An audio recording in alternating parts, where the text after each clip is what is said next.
Morning to all of students.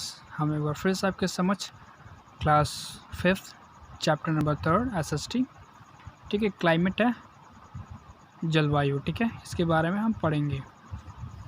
तो उससे पहले हम आपको बता दूं कि आप जब भी जो है पढ़ने बैठे ना, तो अपने साथ पेन कॉपी ज़रूर लेकर बैठिए, क्योंकि आज मैं जो आपको चीज़ें बताने जा रहा हूँ आपके लाइफ में आगे भी काम आने वाली चीज़ें हैं, ठीक है। तो सारी चीज़ों को पॉइंट वाइज आप समझते रहिएगा ताकि आपके माइंड में ये डिक्लेयर हो जाए, ये क्लियर हो जाए कि आप परफेक्ट हो, ठीक है।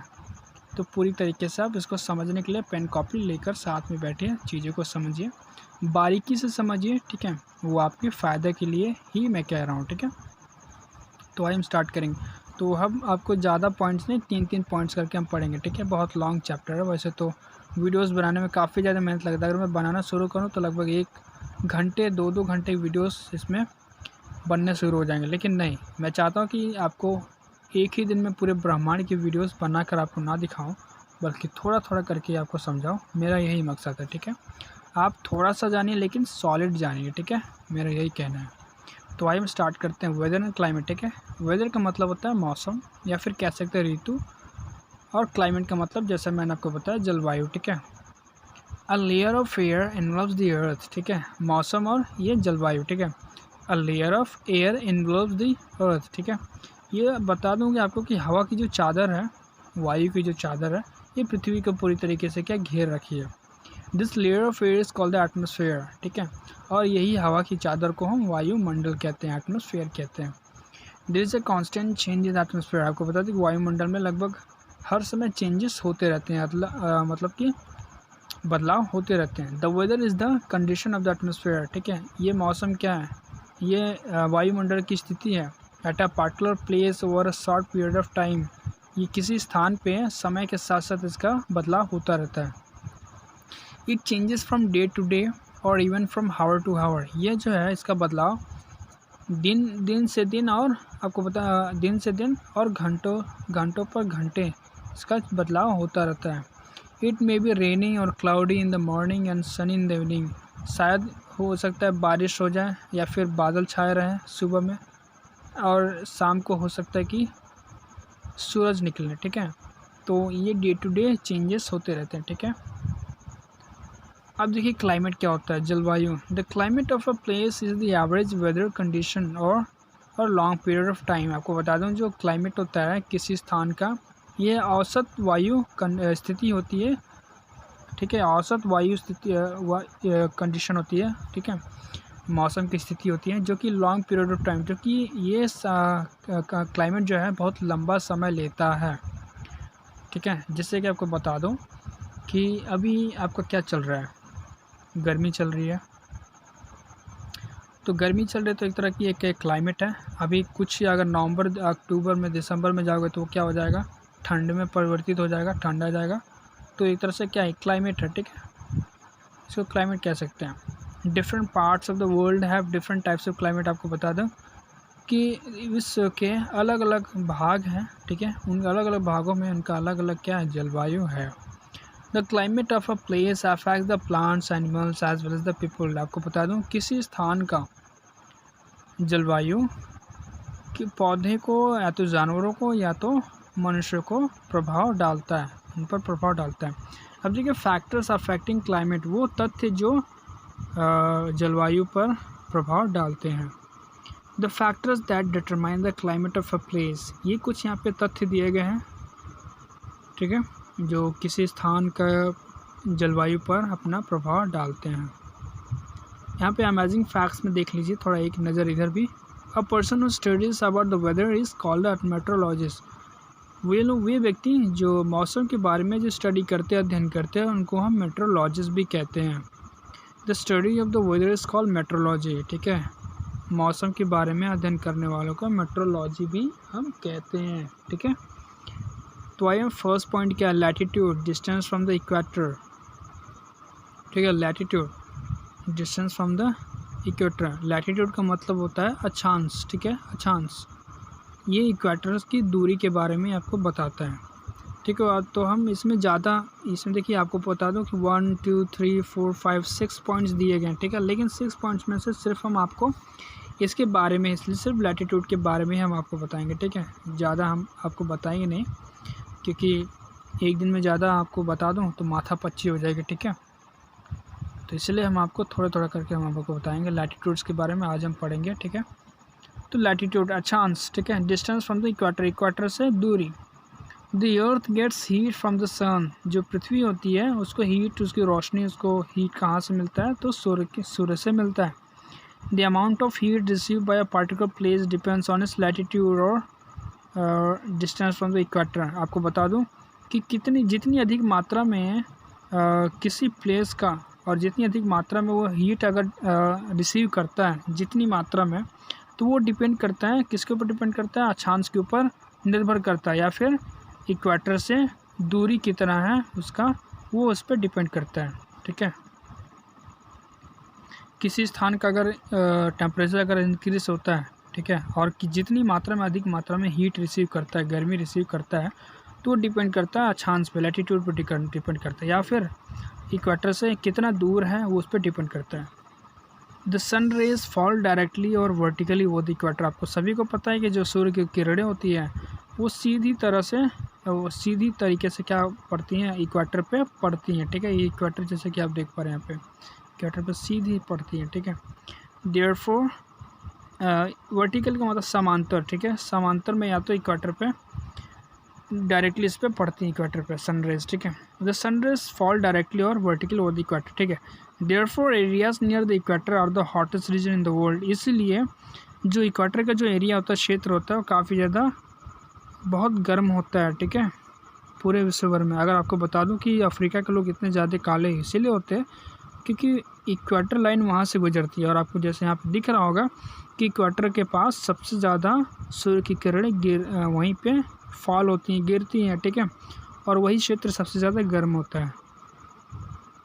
This areas lie on the both sides of the equator. यही एरिया जो है दोनों इक्वेटर के दोनों साइड पे होता है, ठीक है। Between the Tropic of Cancer and the Tropic of Capricorn, Tropic of कर्क रेखा के बीच में और कैप्रिकॉर्न रेखा के बीच में होता है। They are called the hot zones और द टॉर्रिड जोन, ठीक है। आपको बता दो कि ट्रॉपिक ऑफ कैंसर और ट्रॉपिक ऑफ कैप्रिकॉर्न, इन दोनों के बीच का जो जोन होता है उसको हम हॉट जोन बोलते हैं, ठीक है। हॉट जोन्स और the torrid zone. The areas lying in the zones have tropical climate, ठीक है। आपको बता दूँ इस एरिया में जो जोन्स पड़ते हैं, ठीक है, वो जोन्स को हम ट्रॉपिकल जोन्स या फिर ट्रॉपिकल क्लाइमेट भी हम कहते हैं। ट्रॉपिकल क्लाइमेट हम इसीलिए कहते हैं क्योंकि यहाँ पे अधिक ज़्यादा गर्मी पाई जाती है, ठीक है। ये एरिया जो होता है काफ़ी ज़्यादा गर्म होता है। इस रेखाओं के चपेट में जो एरिया आते हैं वो काफ़ी ज़्यादा गर्म होते हैं, ठीक है।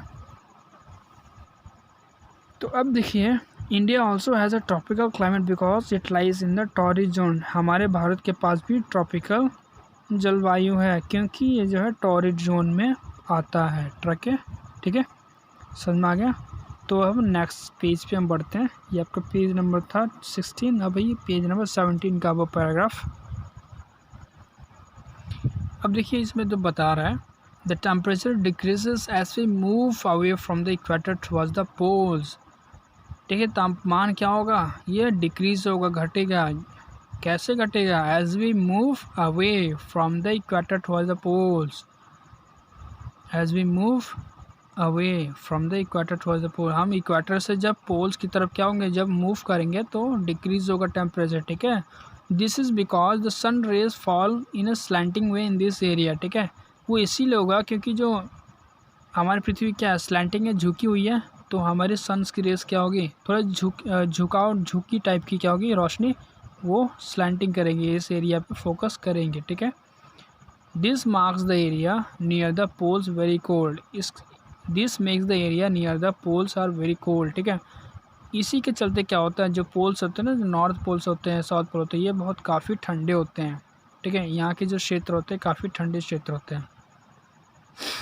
This area are called the cold zones और द फ्रिज जोन्स, ठीक है। इस एरिया को हम कोल्ड जोन्स भी कहते हैं और फ्रिज जोन्स भी हम कहते हैं, ठीक है।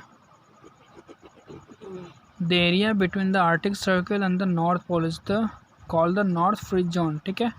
आपको बता दूं वो क्षेत्र, वो भाग आर्कटिक सर्किल के बीच में और अंटार्कटिक सर्किल के बीच का जो एरिया है, आर्कटिक सर्किल और नॉर्थ पोल का जो एरिया है ना, उसको हम, उसके बीच में जो एरिया होता है उसको हम नॉर्थ या तो फ्रिज जोन कहते हैं। फ्रिज जोन इसलिए कहते हैं क्योंकि यहाँ पे बहुत ही ज़्यादा जमा देने वाली ठंड होती है, ठीक है। And the area between the Antarctic Circle and the South Pole is called the South Frigid Zone. आपको बता दूं कि वो एरिया, वो क्षेत्र, वो भाग जो अंटार्कटिक सर्किल और साउथ पोल के बीच में जो होता है, जोन होता है, उसको हम साउथ फ्रिज जोन कहते हैं। This areas have a polar climate. इस एरिया के पास पोलर क्लाइमेट अपना होता है, ठीक है। ठीक है, साउथ पोल और नॉर्थ पोल जनरली जो होते हैं ना काफ़ी ठंडे होते हैं, ठीक है। Two other zones line between the torrid zones and the frigid zones. दो अदर जोन्स हैं जो कि टॉरिड जोन्स और फ्रिज जोन्स के बीच में पड़ते हैं। This zones have a mild और मॉडरेट क्लाइमेट। ये जो जोन है ना, इनके पास मिल्ड और मॉडरेट क्लाइमेट, इनके पास आपको बता दो कि एक तरह से ना ज़्यादा गर्मी ना ज़्यादा ठंडा, एकदम मॉडरेट समांतर होता है यहाँ का जलवायु। This zones are called the temperate zone. इस जोन्स को अब क्या कहते हैं, टेम्परेट जोन्स कहते हैं, ठीक है, तापमानिक जोन्स कहते हैं। There are two temperate zones, यहाँ पे दो टेम्परेट जोन्स होते हैं। The area between the Arctic Circle and the Tropic of Cancer is called the North Temperate Zone. आपको बता दूं ये आर्कटिक सर्कल, ठीक है, ये आर्कटिक सर्कल और ट्रॉपिक ऑफ कैंसर के बीच का जो भाग होता है उसको हम नॉर्थ टेम्परेट जोन भी कहते हैं। आर्कटिक सर्कल और ये ट्रॉपिक ऑफ कैंसर के बीच का जो भाग होता है टेम्परेट जोन, जैसे कि आप देख पा रहे हैं टेम्परेट जोन, ठीक है।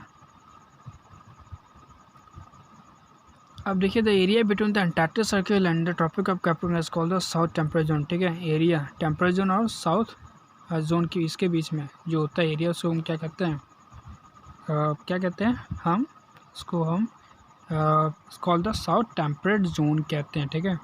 This zones have a temperate climate. इस जोन्स के पास क्या होता है, एक अपना टेम्परेट क्लाइमेट भी होता है। थर्स द लैटिट्यूड और distance from the equator determine the degree of hotness और कोल्डनेस ऑफ अ प्लेस। इस प्रकार से अक्षांश या फिर इक्वेटर से दूरी ये डिटरमाइन करता है द डिग्री ऑफ हॉटनेस और कोल्डनेस ऑफ अ प्लेस, मतलब कि उस स्थान का गर्म कितना है और ठंडा कितना है, ठीक है। ये डिग्री के हिसाब से वो डिटरमाइन करता है, ठीक है।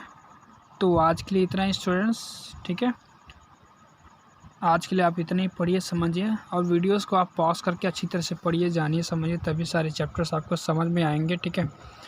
तो अल्टीट्यूड हम आपको नेक्स्ट वीडियो में हम आपको बताएंगे, ठीक है। हम नहीं चाहते कि आप एक दिन में आप सारे चैप्टर्स को आप पढ़ें और माथा पच्ची हो जाए, नहीं, ठीक है। सारे चैप्टर्स को मैं चाहता हूँ कि आप धीरे धीरे करके पढ़ें, कच्छू की चाल की तरह पढ़ें, ठीक है, ताकि आपको सारा कंसेप्ट क्लियर हो जाए, ठीक है। तो बने रहिए हमारे साथ। आज के लिए इतना ही। घर में रहिए सुरक्षित, ठीक है। पढ़िए, जानिए, समझिए, मेहनत करिए, ठीक है, और आगे बढ़िए। हमें आपसे बस यही ख्वाहिश है, ठीक है। तो अपनी कीमती समय को हमारे साथ बिताने के लिए आपका बहुत बहुत शुक्रिया। Thank you students.